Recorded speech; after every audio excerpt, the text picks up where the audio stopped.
کیا جانے تو میرے ارادے، لے جاؤں گی میں سانسیں چرا کے۔ یہ کہہ کر اس نے اگلے ہی پل اپنی شرٹ کے بٹن کو کھولنا شروع کر دیا تھا۔ وہ شرٹ جو کچھ دیر پہلے اس نے اس کے وجود سے الگ کر کے خود کو پہنائی تھی، ہلکی آواز میں گنگناتی وہ اس وقت بالکل خوابناک منظر پیش کر چکی تھی۔ بیڈ پر گرا وہ شخص جیسے اس کے ایک ایک ادا سے سرشار ہو رہا تھا۔ لمبے گھنے بل کھاتے بال جو کمر تک آ رہے تھے، وہ جنونی سی لڑکی فوراً اس پر جھکی اور اگلے ہی پل اپنے لب اس کی گردن پر رکھ دیے۔ کمرے میں دونوں کی محبت بھری آوازیں گونج رہی تھیں۔ یہ رات وہ دلاور کی رنگین کرنے والی تھی۔ کیوں سوئٹ ہارٹ، بس اتنے میں ہی آپ کی آنکھیں بند ہو گئیں؟ میں نے کہا تھا نا، آج آپ کی پری پرستان کی سیر کروائے گی۔ وہ بڑے پیار سے اس کے گالوں کو تھپ تھپا کر بولی تھی، جب اگلے ہی پل وہ اسے اپنی باہوں میں بھر کر اپنے مزید قریب کر گیا۔ اس سے پہلے کہ اس کے سرخ انار ہوتے لبوں کو چھو کر وہ کوئی گستاخی کرتا کہ دروازے پر دستک ہو گئی۔ بی بی جی، بڑے صاحب آپ کو بی جان بلا رہی ہیں۔ اس آواز پر وہ جی بھر کر بدمزہ ہوئی تھی۔ اوفو، کیا مسئلہ ہے؟ آپ کہیں نہیں جا رہے؟ دلاور، میرا موڈ مت خراب کیجیے، مجھے ان لمحات کو انجوائے کرنے دیجیے۔ پچھلے ایک ہفتے سے میں آپ کی قربت کے لیے تڑپ رہی ہوں۔ جانتے ہیں نا آپ، ہر رات جب تک میں آپ کو محسوس نہ کر لوں مجھے نیند نہیں آتی۔ وہ اسے بیڈ سے اٹھتا دیکھ کر دوبارہ بیڈ پر گرا چکی تھی، مگر بی جان کا نام سن کر دلاور کا سارا نشہ اتر چکا تھا۔ جیسے تیسے وہ خود کو چھڑواتا تھا، اسے سمجھا کر باہر آیا تھا، مگر بی جان نے اسے اپنے سامنے دیکھتے ہی جو الفاظ بولے وہ کسی بم کی طرح اس کے سر پر پھٹے تھے۔ یہ الفاظ تھے یہ خنجر جو اس کے دل میں پیوست ہوتے جا رہے تھے۔ وہ دروازے کے باہر کھڑی اس وقت کو پچھتا رہی تھی جب اس نے اندر ہوتی باتوں کو سننے کی کوشش کی تھی۔ آنسو قطار در قطار اس کی آنکھوں سے بہہ رہے تھے، جس پر اندر بیٹھی بی جان نے یہ کہا تھا کہ مرجان، مجھے تمہاری خوشیاں عزیز ہیں، میں نے تمہاری اب تک ہر بات مانی ہے، تم نے مجھے جو کہا میں نے ویسا ہی کیا۔ تم نے خاندان سے باہر شادی کرنے کی بات کی، حالانکہ آج سے پہلے ہماری 7 پشتوں میں برادری سے باہر لڑکی تو دور لڑکے کا نکاح بھی کبھی نہیں کیا جاتا تھا، مگر صرف اور صرف تمہاری خاطر ہم نے ایسا بھی کر لیا۔ مگر اب کیا تم اپنی دادی جان کی یہ بات نہیں مان سکتے؟ کیا میری خوشیاں تمہارے لیے معنی نہیں رکھتی؟ یہ سن کر ان کے سامنے کھڑا ان کا لارڈ لائک لوتا پوتا مٹھیاں بھینچ کر سر جھکا چکا تھا، جس پر اس نے یہ کہا کہ دادی جان، میں آپ کا ہر حکم ماننے کے لیے تیار ہوں۔ جواب میں دادی جان نے اس سے جو کچھ کہا تھا سن کر دروازے کے باہر کھڑی اس لڑکی کی جان لبوں پر آئی تھی۔ وہ وہیں دروازے کے باہر ہی گر چکی تھی۔ اسے تو اپنے شوہر پر بہت مان تھا، یقین تھا کہ اس کا شوہر کبھی بھی اسے دھوکہ نہیں دے گا، اس کے علاوہ کسی عورت کو اپنی زندگی میں شامل کرنے کے بارے میں سوچ بھی نہیں سکتا، مگر ساری خواہشات، ساری حسرتیں ایک لفظ کاش پر آ کر رک چکی تھی۔ وہ کمرے کے باہر کھڑی مٹھیاں بھینچے رو رہی تھی، جس پر وہ اپنی دادی جان کے حکم پر سر تسلیم خم کرتا کمرے سے باہر نکلا۔ ٹوٹا بکھرا تو وہ بھی تھا، مگر جب کمرے کے باہر فرش پر گری اپنی منچاہی عورت کو ٹوٹا دیکھا تو اس سے برداشت نہ ہوا۔ پھر بھی خود کو مضبوط رکھے ہوئے اس کے پاس ہی گھٹنوں کے بل بیٹھ کر کہنے لگا، تم یہاں کیا کر رہی ہو؟ اٹھو یہاں سے، چلو شاباش، کمرے میں چلو۔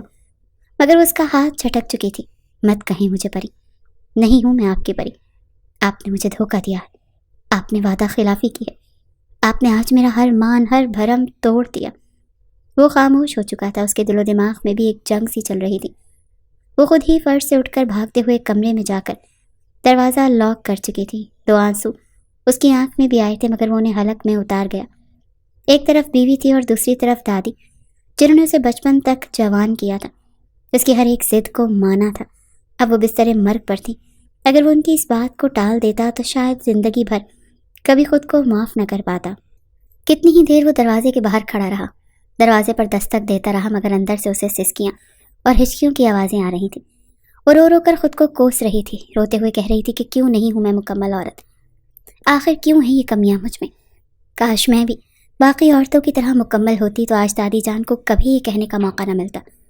جس پل دلاور نے اسے قسم دی تب جا کر اس نے دروازہ کھولا تھا۔ رو رو کر اس کا چہرہ آنسوؤں سے بھیگ چکا تھا، بال بکھرے ہوئے تھے، آنکھیں سوجی ہوئی تھیں۔ اپنی پری کو اس حالت میں دیکھ کر دلاور سے برداشت نہ ہوا۔ کمرے میں داخل ہوتے ہی اس نے اسے اپنے سینے میں بھینچ لیا تھا۔ وہ خود کو اس سے دور کرنے کی ناکام کوشش کر رہی تھی، ہچکیاں باندھے رو کر کہہ رہی تھی کہ چھوڑے مجھے، میرا تو اب آپ پر کوئی حق ہی نہیں ہے، میں تو آپ کی کچھ لگتی ہی نہیں، آپ تو آپ کی نئی بیوی آئے گی، اس کی قربت میں رہنا آپ، وہ آپ کو اس خاندان کا وارث دے گی، میں تو اس گھر میں فالتو پڑے سامان سے بڑھ کر کوئی حیثیت ہی نہیں رکھوں گی۔ ہاں، عورت تو وہی عزت و تکریم والی ہوتی ہے نا، اس کے درجے بلند ہوتے ہیں جو اولاد پیدا کر کے دیتی ہے، اور میں تو ہوں ہی بانجھ، ہے نا۔ میرے لیے تو یہ ڈوب مرنے کا مقام ہے، مجھے نہ مر ہی جانا چاہیے، کیونکہ میں اپنی موجودگی میں آپ کی زندگی میں کسی اور عورت کا وجود برداشت نہیں کر پاؤں گی۔ دلاور بے بسی کی انتہا پر پہنچ گیا تھا۔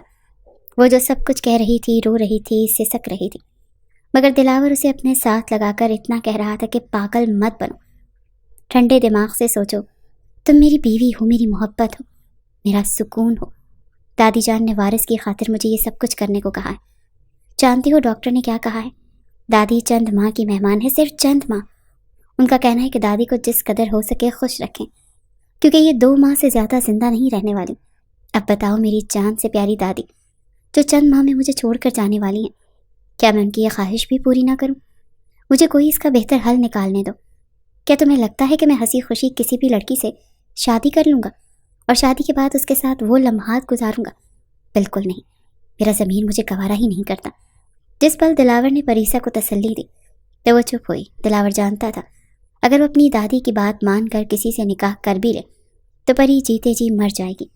اسے کوئی بیچ کا راستہ نکالنا تھا جس سے دادی بھی خوش ہو جائیں اور پری کا دل بھی نہ ٹوٹے۔ وہ اپنے حصار میں پری کو لیے اسے بار بار اپنے ہونے کا یقین دلا رہا تھا۔ وہ اس کے سینے پر سر رکھے یوں ہی سے سکتی ہوئی سو چکی تھی، جبکہ اگلی صبح سے کیا کرنا تھا اس کے بارے میں بھی وہ پلان کر چکا تھا۔ اگلی صبح جیسے ہی وہ اٹھا تو اپنے پلان کے بارے میں پری کو بھی بتا چکا تھا۔ پہلے تو اس کی آنکھیں پھٹی کی پھٹی رہ گئیں، مگر اگلے ہی پل کہنے لگی کہ میں آپ کو اکیلے تو کچھ کرنے نہیں دوں گی، آپ جو بھی کرو گے میں آپ کے ساتھ رہوں گی۔ اس کے بعد وہ سیدھا اپنی دادی کے کمرے میں آیا۔ اس گھر کی ملازمہ جویریہ انہیں نہلانے کے بعد اب ان کے بالوں میں کنگھی کر رہی تھی۔ جیسے ہی دلاور کمرے میں داخل ہوا تو وہ مسکرا کر اسے اپنے سینے سے لگا کر کپ کپاتے ہوئے ہاتھوں سے کہنے لگی کہ میرے بچے، کیا سوچا ہے پھر تم نے؟ اپنی دادی کو کب خوشخبری سنا رہے ہو؟ مسکرا کر دلاور نے گہری سانس خارج کی اور پھر دادی کا ہاتھ اپنے لبوں سے لگا کر کہنے لگا کہ دادی جان، میں آپ کی ہر بات ماننے کے لیے تیار ہوں۔ آپ چاہتی ہیں نا کہ میں شادی کر لوں تو ٹھیک ہے، میں دوسری شادی کرنے کے لیے تیار ہوں۔ یہ سن کر جویریہ کی کنگھی کرتے ہاتھ رکے تھے۔ وہ تو حیران ہو رہی تھی، اس نے اپنی آنکھوں سے دلاور اور پریسا کے بیچ کی محبت دیکھ رکھی تھی۔ دادی تو خوشی سے پھولے نہیں سما رہی تھی، اور دلاور جب ان کے کمرے سے نکلا تو کچھ ہی دیر کے بعد جویریہ کو اپنے کمرے میں بلوایا تھا۔ سامنے ہی صوفے پر پری اور دلاور دونوں موجود تھے۔ وہ دونوں کے سامنے یوں کھڑی تھی جیسے کوئی مجرم گھبراتے ہوئے کہنے لگی، صاحب جی خیر تو ہے نا، آپ نے مجھے کیوں بلایا ہے؟ دلاور نے گہری سانس خارج کر کے پہلے پری کو دیکھا اور پھر جویریہ سے کہنے لگا، تم جس محلے میں رہتی ہو وہاں پر کیا کوئی ایسی مناسب رشتے موجود ہیں یا پھر لڑکیاں جنہیں پیسوں کی ضرورت ہو؟ جواب میں جویریہ سوچ میں پڑ چکی تھی، پھر اپنی ٹھوڑی پر انگلی ٹکا کر کہنے لگی، صاحب جی کیا کام ہے مجھے بتائیے، میں کر دیتی ہوں۔ اس وقت تو پیسوں کی ضرورت مجھے سب سے زیادہ ہے۔ اس بات پر جہاں دلاور کو کھانسی آئی تھی وہیں پری تو گھور کر اسے دیکھنے لگی، کہنے لگی، جویریہ ہمیں ایک لڑکی چاہیے، 6 بچوں کی ماں نہیں۔ پری کے طنز پر جویریہ تھوڑی شرمندہ سی ہوئی تھی، پھر کہنے لگی، ہاں صاحب جی، ہمارے محلے میں تو ایسی بہت سی لڑکیاں ہیں، ویسے آپ کو کیا کام ہے؟ ان سے جواب میں دلاور نے جو بات جویریہ کو کہی سن کر تو اس کے کانوں سے دھواں نکلا تھا۔ ساتھ ہی اس نے اپنی جیب سے 5000 کا نوٹ نکال کر جویریہ کے ہاتھ پر رکھا، پھر کہنے لگا، ہمیں ایسی لڑکی چاہیے جو اس گھر میں میری بیوی بن کر آ سکے، مگر صرف زبانی کلامی، نہ میں اس سے نکاح کروں گا نہ ہی کوئی رسم اس گھر میں، وہ میری بیوی کی حیثیت سے رہے گی۔ دلاور لفظوں کو توڑ موڑ کر یہ کہہ تو چکا تھا، مگر جویریہ اگلے ہی پل اپنی چادر اپنے منہ کے آگے رکھ کر کانوں کو ہاتھ لگا کر کہنے لگی، استغفر اللہ صاحب جی، یہ کیسی بے شرموں والی باتیں کر رہے ہیں آپ؟ ایسے تھوڑی نہ ہوتا ہے۔ ارے ہم شریف لوگ ہیں، غریب ضرور ہیں، مگر اپنی عزت کے تماشے نہیں بنوایا کرتے۔ وہ ہاتھ کا اشارہ کرتے ہوئے کہنے لگی، ارے صاحب جی، جتنی عزت اور شرم و حیا ہم غریبوں میں ہوتی ہے وہ آپ امیر لوگ کیا جانو۔ ایسے کیسے کوئی بھی جوان مرد پیسوں کی خاطر اپنے گھر کی بہن بیٹی کو آپ کے ساتھ جھوٹ موٹ کی بیوی بنا کر بھیج دے گا؟ بعد میں جب وہ کل کو ماں بن گئی تو آپ کیا مٹکے جیسا پیٹ لے کر واپس گاؤں چلی جائے گی تاکہ لوگ اسے تانے دے دے کر مار دیں؟ جویریہ حد سے زیادہ ہی نہ صرف سوچا بلکہ بول بھی دیا کرتی تھی۔ پری تو اپنا سر پکڑ کر بیٹھ گئی۔ جویریہ کیا کھا کر آتی ہو؟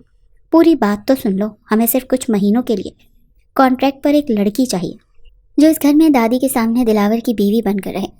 مگر حقیقت میں اس کے گھر میں اوقات ایک ملازمہ سے بڑھ کر اور کچھ نہیں ہوگی جو ایک بیوی ہونے کا ڈرامہ کر سکے، سمجھی؟ اور یہ راز راز ہی رکھے، بدلے میں اسے ایک معقول رقم دی جائے گی۔ یہ سن کر جویریہ کا منہ کھلا کا کھلا رہ گیا تھا۔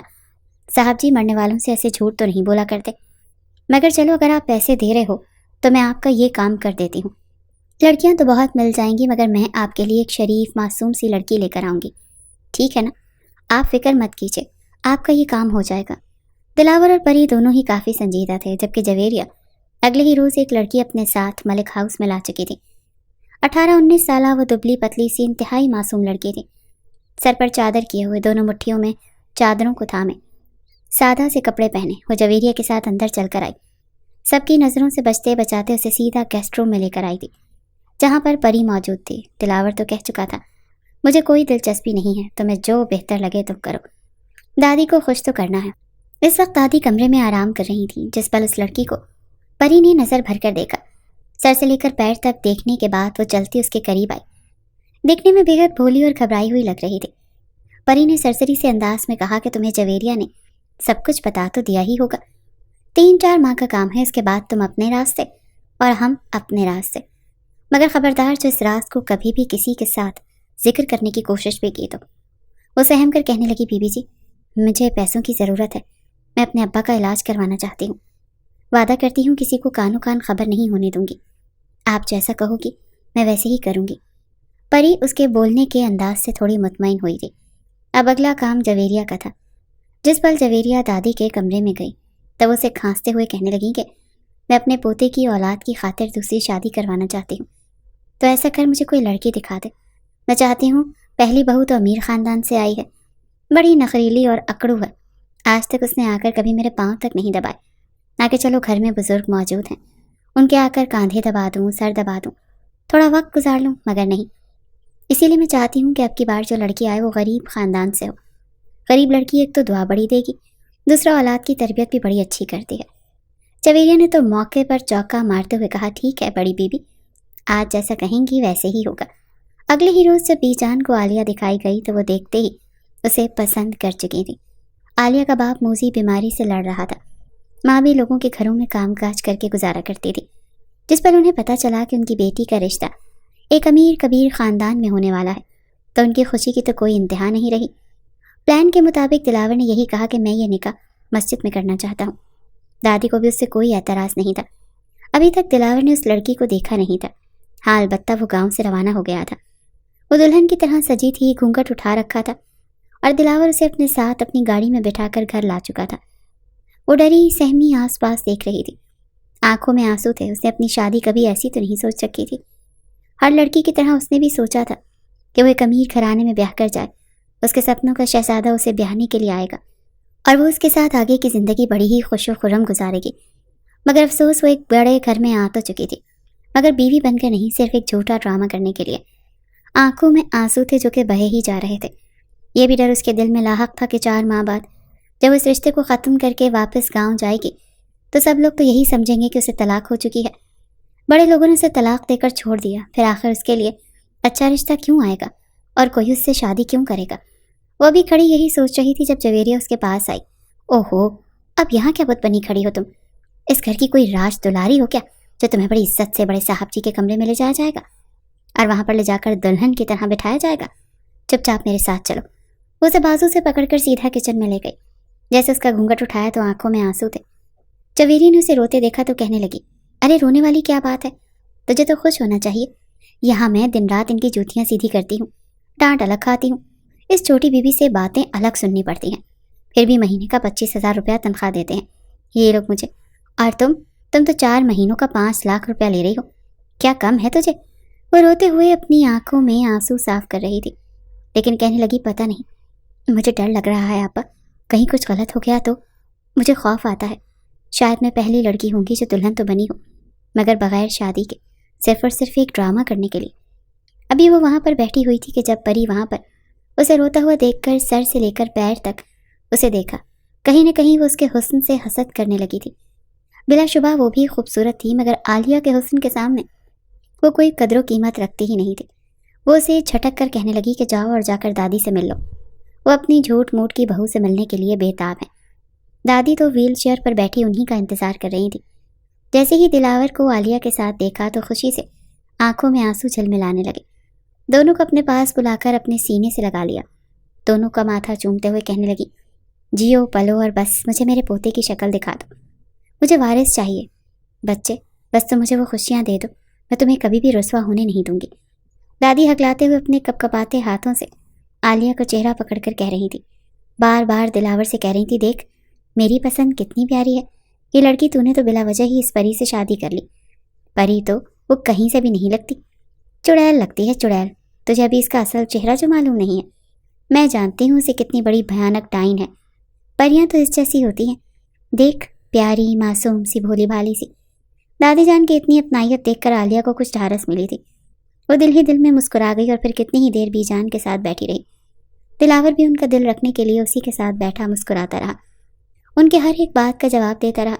جب دادی نے وہاں پر پری کو بھی بلا لیا، پری کو کسی بھی طرح کا غم نہیں تھا، جانتی تھی کہ یہ صرف ایک جھوٹا ڈرامہ ہے، پھر بھی آنکھوں میں آنسو لیے وہ وہاں پر آئی تھی۔ دادی نے پری کو بھی اپنے پاس بٹھایا اور کہنے لگی کہ تیرا جو مقام ہے وہ تیرا ہی رہے گا، مگر یہ بات تو مان لے کہ تو بنجر زمین جیسی ہے، تجھ میں زرخیزی لانا ممکن نہیں، تو کبھی بھی مجھے وہ خوشی نہیں دے سکتی جو عالیہ دے گی، اسی لیے اس کے ساتھ غلط رویہ مت رکھنا۔ مجھے یہ تجھ سے زیادہ عزیز ہے کیونکہ میرا پوتا میری پسند سے اسے یہاں پر لایا ہے۔ دادی کی ساری بات وہ ماتھے پر بل ڈالے سنجیدگی کے ساتھ سنتی رہی اور پھر وہاں سے اٹھ کر چلی گئی، منہ میں بڑبڑانے لگیں کہ بڑی آئی، پتہ نہیں کب جان چھوٹے گی بڑھیا سے۔ اتنا کہہ کر وہ کمرے سے باہر جا چکی تھی، جبکہ دادی دونوں کو دعائیں دے رہی تھی۔ جس پر عالیہ ان کے قریب سے اٹھی تو انہوں نے دلاور کو پاس بلایا تھا۔ دلاور جھجکتے ہوئے دادی کے پاس آیا تو دادی نے دلاور کا ہاتھ پکڑ کر عالیہ کے ہاتھ میں دے دیا۔ ایک پل کو عالیہ کا وجود کانپ چکا تھا، جبکہ دلاور بالکل سنجیدہ ہو گیا۔ اس نے بڑی سختی سے اس کا ہاتھ بھینچا تھا اور کمرے سے باہر آتے ہی چھوڑ دیا۔ اس قدر جھٹکے سے ہاتھ چھوڑا کہ عالیہ کانپ سی گئی تھی۔ عمر میں وہ دلاور سے 10 سال چھوٹی تھی۔ کمرے سے باہر آنے کے بعد پری نے جویریہ کو آواز دی، کہنے لگی کہ لے جاؤ اسے اپنے ساتھ، آج کے بعد یہ تمہارے ہی کوارٹر میں رہے گی۔ جویریہ عالیہ کو اپنے ساتھ کوارٹر میں لے جانے لگی تو دلاور نے اسے روکا تھا، رکو، عالیہ کوارٹر میں نہیں سوئے گی۔ یہ سن کر پری جس کا ہاتھ پکڑ کر کھڑی تھی اس کے ماتھے پر بل پڑے تھے۔ دلاور نے ایک نظر پری کو دیکھا اور پھر عالیہ کو دیکھنے کے بعد کہنے لگا، یہ اس گھر کی ملازمہ نہیں ہے، اسے خاص کام کے لیے یہاں پر بلایا گیا ہے۔ اگر دادی کو پتہ چل گیا، دادی نے اس کو کوارٹر سے نکلتے ہوئے دیکھ لیا تو پھر مسئلہ ہو سکتا ہے، اسے یہیں میرے کمرے کے ساتھ موجود خالی کمرے میں رکھنا چاہیے۔ پری نے پہلے تو ماتھے پر بل ڈالے، پھر کہنے لگی، ٹھیک ہے، مگر یہ مجھے اپنے کمرے سے بلا ضرورت نکلتی ہوئی دکھائی نہ دے۔ وہ چپ چاپ دلاور کے کمرے کے سامنے والے کمرے میں جا چکی تھی۔ جویریہ اس سے کہنے لگی کہ تمہاری تو قسمت کھل گئی، ان کمروں میں تو مجھے بیٹھنے کی بھی اجازت نہیں ہے، ورنہ یہ بڑے لوگ بڑا ہی برا سا منہ بناتے ہیں، مگر تم دیکھو، چلو اب سے تم اے سی کی ٹھنڈی ٹھنڈی ہوا میں سوگی، تمہارے تو مزے ہیں۔ ایک پل کو اس بڑے سے کمرے کو دیکھ عالیہ تھوڑی سی مسکرائی، پھر جا کر بیڈ پر بیٹھ گئی۔ جویریہ وہاں سے جا چکی تھی، تھک تو وہ بھی بہت چکی تھی۔ جیسے اس نے آنکھیں بند کی تو ایک دم سے نظروں کے سامنے دلاور کا چہرہ آ گیا۔ اس کے دل کی دھڑکن ایک دم سے تیز ہوئی تھی۔ بے شک بڑے خوبصورت ہیں، مگر مجھے ایسا نہیں سوچنا چاہیے۔ ملازمت کرتی ہوں، دوبارہ آنکھیں بند کر چکی تھی، مگر اسے بار بار آنکھوں کے سامنے وہی پل لہرا رہا تھا جب دلاور نے اس کا ہاتھ پکڑا تھا۔ بھلے ہی اس کا نکاح دلاور سے نہیں ہوا تھا، مگر اس کے باوجود اس کے دل میں دلاور کو لے کر ایک خاص جگہ بننے لگی۔ اگلی صبح جب وہ اٹھی تو جویریہ دستک دے رہی تھی، کہنے لگی، جلدی اٹھو، بڑی بھی تم سے ملنا چاہتی ہیں، جلدی آؤ۔ وہ تو جیسے اٹھی ویسے ہی باہر جانے لگی، مگر اسے دیکھ کر کہنے لگے، ارے کملی لڑکی، جا کر تھوڑا میک اپ کر کے آؤ تاکہ لگے کہ تم دلاور صاحب کے ساتھ رات گزارنے کے بعد اب سچ سنور کر آ رہی ہو۔ یہ سن کر عالیہ نے واپس جا کر کپڑے تبدیل کیے تھے، پھر اس گھر کی بہو کے شایان شان جوڑا پہن کر باہر نکلی۔ جیسے ہی وہ سامنے کمرے پر دستک دے کر دلاور کو بلانے لگی تاکہ انہیں بی جان کے بارے میں بتا سکیں، ابھی وہ گھبراتے ہوئے دروازے کے پاس گئی، اس سے پہلے کہ دروازے پر دستک دیتی، مگر پہلے ہی دروازہ کھلتا چلا گیا۔ سامنے کا منظر دیکھ کر تو اس کے کانوں کی لو تک سرخ ہو گئی تھی۔ سامنے دلاور پری کو اپنی باہوں میں لیے ہوئے تھا، اس کے ماتھے پر اپنے لب رکھے محبت کا اظہار کر رہا تھا، اور وہ مسکرا کر اسے گردن سے تھامے اپنے مزید قریب کر رہی تھی۔ جب دروازے پر کھڑی عالیہ کو دیکھ دونوں ہی گھبرا کر پیچھے ہٹے۔ دلاور تو تھوڑا متذبذب سا ہوا، مگر پری کے تو ماتھے پر بل پڑ چکے تھے۔ یہ یہاں کیا کر رہی ہو؟ شرم نہیں آتی کیا کسی نے مینرز نہیں سکھائے کہ کسی کے کمرے میں بغیر دستک داخل نہیں ہوتے؟ بلکہ تم یہاں ہمارے کمرے میں یوں صبح آئی ہی کیوں؟ اور یہ تیار کس خوشی میں ہوئی ہو؟ تمہارے باپ کا ولیمہ چل رہا ہے کہ صبح صبح یہاں پر؟ پری جس قدر ہو سکتا تھا عالیہ کی بے عزتی کر رہی تھی، جبکہ دلاور اس کا ہاتھ کھینچ کر اسے کہہ رہا تھا اوہو ریلیکس، اس کی بات تو سن لو، وہ کہنا کیا چاہتی ہے؟ دلاور اسے یوں بولتا دیکھ تھوڑا جھڑک سا چکا تھا۔ پری دونوں ہاتھ سینے پر باندھ کر ایک گہری سانس خارج کر کے رہ گئی۔ دلاور دھیرے دھیرے قدم اٹھاتا اس کے قریب آیا، کہنے لگا کیا بات ہے؟ اگر آپ کو کوئی کام تھا تو جویریہ سے کہتی۔ عالیہ کی آنکھوں میں آنسو آ چکے تھے، آنکھوں میں آنے والے آنسو کو صاف کرتے ہوئے کہنے لگی وہ دادی جی ہمیں اوپر بلا رہی ہیں، جویریہ آپا کہتی ہیں کہ ہم دونوں کو ایک ساتھ جانا چاہیے، دادی ہم دونوں کو ایک ساتھ دیکھ کر خوش ہو جائیں گی۔ یہ سن کر تو پری جل بھن چکی تھی، کہنے لگی او ہیلو، کوئی تم لوگ ایک ساتھ نہیں جاؤ گے سمجھے؟ جاؤ جا کر ملو دادی سے، یہ کہیں نہیں جا رہا، یہ میرے ساتھ ہی رہیں گے، مجھے ان سے ضروری بات کرنی ہے۔ جبکہ دلاور بڑے پیار سے پری کو سمجھا کر کہنے لگا دیکھو دادی کو خوش کرنے کے لیے مجھے اور عالیہ کو ایک ساتھ ہی جانا ہوگا، وہ ہم دونوں کو ایک ساتھ ہی بلا رہی ہیں۔ یہ سن کر پری کا دل اندر ہی اندر پھر کٹ چکا تھا، کہنے لگی ٹھیک ہے میں بھی آپ کے ساتھ جاؤں گی۔ دلاور نے پری کا ہاتھ پکڑا تھا، جبکہ عالیہ ان کے ساتھ پیچھے پیچھے چلتے ہوئے اندر آئی تھی۔ دادی نے اپنے پوتے کو دونوں بیویوں کے ساتھ دیکھا تو مسکرا گئی، انہوں نے سب سے پہلے اپنے پوتے کو پھر عالیہ کو اپنے سینے سے لگا لیا، جبکہ نہ پری ان کے قریب گئی اور نہ ہی انہوں نے اسے بلانے کی زحمت کی تھی۔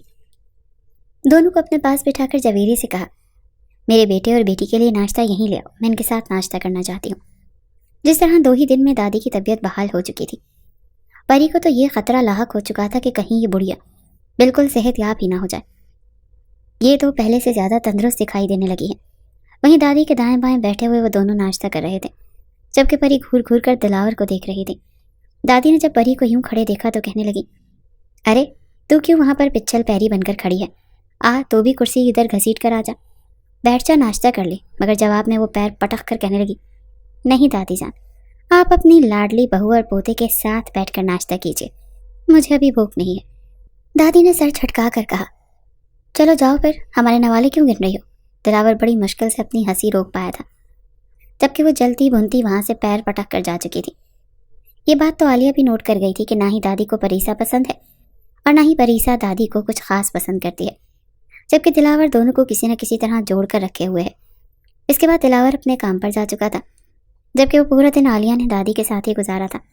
سب سے پہلے ان کے بالوں میں مساج کی، پھر ان کے ناخن تراشے، پھر ان کے ساتھ ان کے پرانے یادگار قصے سنے، پھر انہیں ویل چیئر پر بٹھا کر وہ نیچے لان میں لے آئی تو دونوں وہاں پر بیٹھی باتیں کر ہی رہی تھی، جب دادی نے مسکرا کر عالیہ کو دیکھا اور کہنے کی بیٹا تجھے ایک بات بتاؤں، تو میرے پوتے کو تو نہیں بتائے گی؟ جواب میں عالیہ مسکرا کر کہنے لگی نہیں دادی جان، آپ بتائیے، میں وعدہ کرتی ہوں کسی کو نہیں بتاؤں گی۔ دادی نے مسکراتے ہوئے عالیہ کو اپنے قریب کھینچا اور پھر اس کے کان کے پاس جا کر کہنے لگی میں کوئی مرنے ورنے والی نہیں ہوں، یہ تو میں نے اسی لیے اپنے پوتے سے جھوٹ بولا تاکہ وہ ایک لڑکی کو نکاح کر کے گھر لے آئیں اور مجھے پوتے کی شکل دیکھنا نصیب ہو۔ میرا یہ پوتا ہے نا دلاور، اس ٹائم کے ساتھ پسند کی شادی کر کے لے آیا، پوتے کی پسند کے آگے مجبور ہو کر میں نے اسے اپنا تو لیا، مگر بڑی ہی کوئی خراب لڑکی نکلی ہے۔ میرے پوتے کے منہ پر تو بڑی بھولی بنتی ہے، مگر پیٹھ پیچھے جو کچھ کرتی ہے نا، سب کچھ میں جانتی ہوں۔ ڈاکٹر کے ساتھ مل کر میں نے اسے جھوٹ بلوایا کہ میں 2-3 مہینے کی مہمان رہ گئی ہوں، اور دیکھ کیسا میرا پوتا اس عورت کے چنگل سے نکل کر اب دھیرے دھیرے تیرے ساتھ ٹھیک ہو جائے گا۔ بس اگر تو سچ میں مجھے اپنی دادی مانتی ہے نا، تو میرے پوتے سے اس عورت کے جھوٹے پیار کی پٹی ہٹوا دے، میرے پوتے کو اپنے لیے ایسا دیوانہ کر دے کہ وہ اس عورت کا اصلی چہرہ نہ صرف دیکھے بلکہ اسے دھکے مار کر اس گھر سے نکالے، کہ میرے بیٹے کو دھیرے دھیرے دیمک کی طرح چاٹ کر ختم کر دے گی۔ عالیہ کے تو کانوں میں گویا سیٹیاں سی بجنے لگی، اس کا پورا وجود جیسے سن سا ہوتا ہوا محسوس ہو رہا تھا۔ دادی نے یہ جھوٹ بول تو دیا، مگر انہیں کیا خبر تھی کہ ان کا پوتا بھی انہیں 3-4 ماہ کا مہمان سمجھتا ہوا کانٹریکٹ پر ہی ایک لڑکی اس گھر میں بیوی بنا کر لایا تھا۔ اس وقت وہ دادی کے سامنے عالیہ نے کسی طرح کا کوئی رد عمل نہیں دیا تھا، مگر اس کے دماغ میں تو آندھیاں چل رہی تھیں۔ وہ کسی نہ کسی طرح اس بات کے بارے میں دلاور کو بتانا چاہتی تھی، مگر کیسے؟ وہ اسی سوچ میں گم لاؤنج میں داخل ہوئی تو اس کا ٹکراؤ سیدھا دلاور سے ہوا، جو ابھی آفس سے واپس آیا تھا اور دادی جان کو باغیچے میں ہی ملنے جا رہا تھا۔ اس کے چوڑے سینے سے ٹکرا کر عالیہ اس سے پہلے کہ زمیں بوس ہوتی اسے اپنی مضبوط حصار میں تھام چکا تھا۔ عالیہ کی ہلکی سی چیخ نکلی تھی، پیچھے سے آتی پریسے نے بھی اسے جب دلاور کی باہوں میں دیکھا تو چلائی تھی کیا ہو رہا ہے یہاں پر؟ کیا تمہیں چلنا نہیں آتا؟ وہ اگلے ہی پل آگے بڑھ کر دلاور کی باہوں سے عالیہ کو ہٹا چکی تھی۔ وہ گھبرا کر کہنے لگی سوری وہ پتہ نہیں کیسے میرا دھیان نہیں گیا، جبکہ پری سے تو اسے کھڑی کھڑی اچھی خاصی سنا چکی تھی۔ میں جانتی ہوں تم جیسی لڑکیوں کو، خبردار جو دلاور پر کسی بھی طرح کے ڈورے ڈالنے کی کوشش بھی کی تو وہ صرف اور صرف میرا ہے، سمجھی؟ تم ایک کرائے کی لائی گئی عورت ہو جسے ہم صرف اپنا مطلب پورا کروا رہے ہیں۔ دفع ہو جاؤ اب میری نظروں سے۔ عالیہ اتنی ہی بے عزتی سن کر بھی بالکل خاموش تھی۔ اگر یہ کوئی اور ہوتی تو شاید وہ اسے نہ بخشتی، مگر یہاں سوال پیسے کا تھا۔ عالیہ ایک گہری سانس خارج کر کے اپنے کمرے میں جا چکی تھی۔ بس اسے موقع کی تلاش تھی کہ کسی نہ کسی طرح اس کی ملاقات دلاور سے اکیلے میں ہو جائے اور وہ انہیں بتا سکے کہ ان کی دادی ان کے ساتھ جھوٹ بول چکی ہیں۔ اس رات بھی دادی سے ملنے کے بعد جب وہ اپنے کمرے میں آ کر لیٹی تو اسے نیند نہیں آ رہی تھی۔ بار بار سوچ کر اسے فکر مندی ہو رہی تھی کہ نہ جانے دلاور اتنے بڑے سچ کو اپنی دادی کے سامنے کیسے چھپا پائیں گے۔ اگر ان کی دادی کو علم ہو گیا کہ یہ نکاح نہیں ہوا تو کیا ہوگا؟ یہ سوچتی ہوئی عالیہ بستر سے اٹھی اور کھڑکی کی طرف آ گئی۔ کھڑکی کے پٹ کھولتے ہی باہر سے تازہ ہوا اس کے وجود سے ٹکرائی تو وہ آنکھیں بند کر کے اس ہوا کو محسوس کرنے لگی۔ اسے اپنی امی اور ابو اور گاؤں بہت یاد آ رہا تھا۔ جو کچھ بھی نہیں آنکھیں کھول کر سامنے باقی کی طرف دیکھا تو اسے باہر تنہائی میں ٹہلتا ہوا دلاور دکھائی دیا۔ وہ اکیلے تھے، ان کے ساتھ کوئی بھی موجود نہیں تھا۔ یہی صحیح موقع تھا، عالیہ نے یہ سوچا اور جلدی سے کمرے سے باہر نکل آئی۔ وہ دھیرے دھیرے قدم اٹھاتی باہر باغیچے میں آئی تھی۔ اس وقت ٹہلتا ہوا دلاور اندھیرے میں جا چکا تھا۔ اندھیرے میں کھڑے ہو کر دلاور نے رخ بدلا ہی تھا، جسے اپنے پیچھے کسی وجود کا احساس ہوا۔ اندھیرے میں ہونے کی وجہ سے اس نے بغیر ایک نظر دھیان سے دیکھے پیچھے مڑ کر اس نسوانی وجود کو اپنے حصار میں لے لیا۔ اپنے حصار میں لینے کے بعد اپنے لب اس کے چہرے کے قریب لے جانے ہی لگا تھا، تبھی وہ گھبرائے ہوئے انداز میں کہنے لگی، یہ کیا کر رہے ہیں آپ دلاور؟ دلاور کو تو ایک دھچکا سا لگا تھا۔ وہ تو سمجھ رہا تھا کہ اس کی بیوی پری سے ہے، مگر عالیہ کی آواز سن کر وہ کرنٹ کھا کر پیچھے ہوا تھا۔ دلاور کا تو بس نہیں چل رہا تھا کہ چلو بھر پانی میں ڈوب مرے۔ فوراً عالیہ کا ہاتھ پکڑ کر وہاں آیا جہاں پر صحن میں روشنی تھی۔ کہنے لگا، تم یہاں پر کیا کر رہی ہو اس وقت؟ او مائی گاڈ، اگر تمہیں پری سے دیکھ لیتی تو جانتی ہو کتنا بڑا شو کریٹ ہو سکتا تھا۔ اس وقت تمہیں مجھ سے کیا کام پڑ گیا؟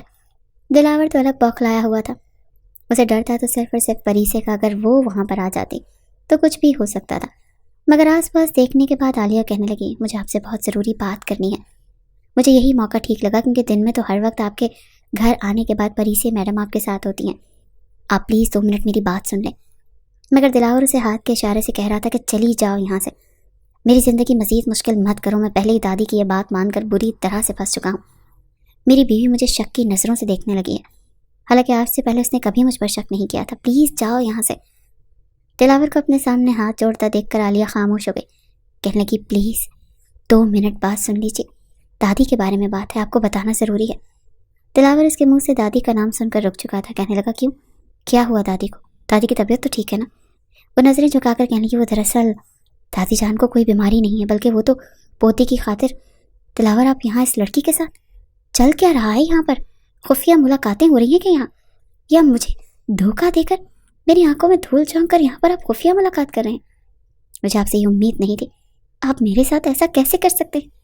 میں آپ سے اندھی محبت کرتی ہوں، مگر آپ یہاں پر تنہائی میں اس لڑکی کے ساتھ؟ ایک دم سے پریسے کو تو اپنے آپ پر کنٹرول نہیں رہا۔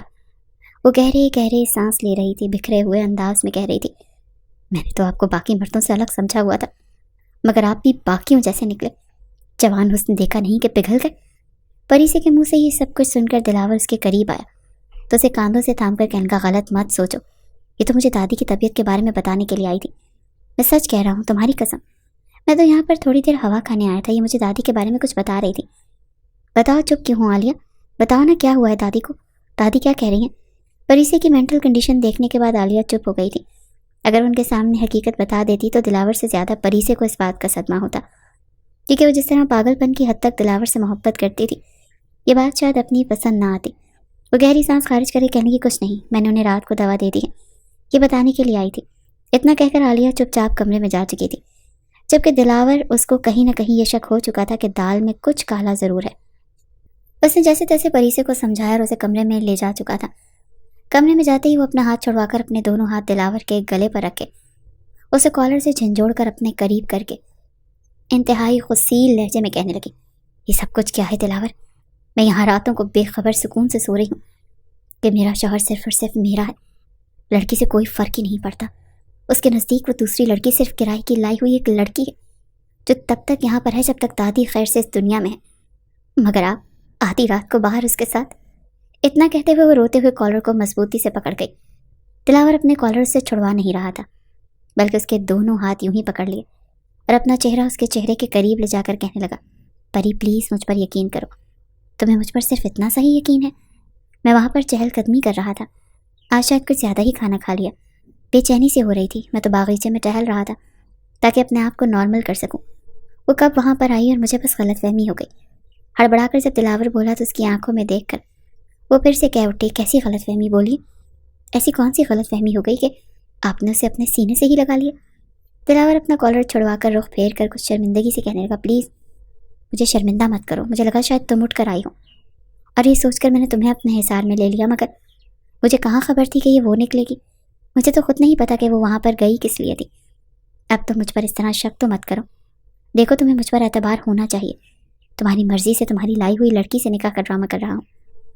ایک گہری سانس خارج کر کے دلاور بولا تو پری سے بھی اپنی آنکھوں میں آئے آنسوؤں کو روک نہ سکی، کہنے لگی، ہاں بھلے ہی وہ غریب گھر کی ہے مگر ہے تو خوبصورت، پیاری، جس قدر معصوم لگتی ہے اتنی ہے نہیں، بڑی شاطر دماغ ہے، ورنہ کون لڑکی ہوتی ہے جو نکاح کے بغیر گھر میں رہنے کے لیے آ جائے؟ یہ بد کردار قسم کی لڑکی بھلا تمہارے سینے سے لگی بھی کیسے؟ پریسا کا تو بس نہیں چل رہا تھا کہ اس کا گلا ہی دبا دیتی، وہ غصے سے اس کی کردار پر بات کرنے لگی تھی۔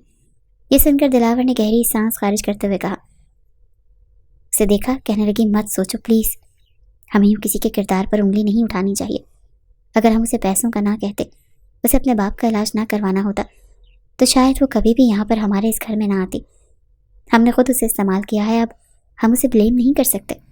دلاور نے جب اسے سمجھایا تو پری سے خاموش ہو چکی تھی، بازو سے پکڑ کر اس نے دلاور کو بیڈ پر گرایا تھا اور پھر خود اس کے قریب اس کے سینے پر سر رکھ کر لیٹ گئی، اپنے ناخن اس کی گردن میں گاڑ کر کہنے لگی، خبردار جو دوبارہ وہ لڑکی تمہارے آس پاس بھی منڈلاتی ہوئی نظر آئی، ورنہ نہ تمہیں زندہ چھوڑوں گی اور نہ ہی اس لڑکی کو، سمجھے تم؟ وہ تم کہہ کر پہلی بار ہی دلاور کو بلا رہی تھی۔